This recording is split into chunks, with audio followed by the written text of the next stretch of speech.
Okey, yang ni saya pakai baseball dahulu, okey. So yang ni baseball, ada orang kata baseball jenis yang muka kecil kan, muka kecil, muka yang ada shape kan, okey, tapi ni saya pakai je. Okey, so yang ini untuk baseball, okey. Baseball dengan snapback beza dia dekat bahagian brim lah, itu yang pertama, okey.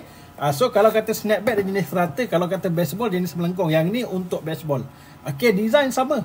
Design sama, dia punya ukuran sama. Kalau untuk beg nombor 1, ukuran dia antara 56 sehingga 61 cm. Yang ini untuk baseball, yang ini untuk snapback. Okey. So yang ini untuk adjustable bagi baseball lah. Okey, dia jenis velcro. Kalau adjustable untuk snapback, dia jenis yang double button. Okey, yang ni saya pakai untuk snapback. Okey, snapback ni pula ada orang kata jenis yang muka lebar. Macam saya rasa sesuai lah kot snapback. Cuma ni saya ni bukan jenis pakai cap. So saya macam agak janggal lah juga, okey. So muka saya agak pelik lah kalau pakai cap. Okey, yang ni untuk snapback. Okey, tapi saya boleh kata dua-dua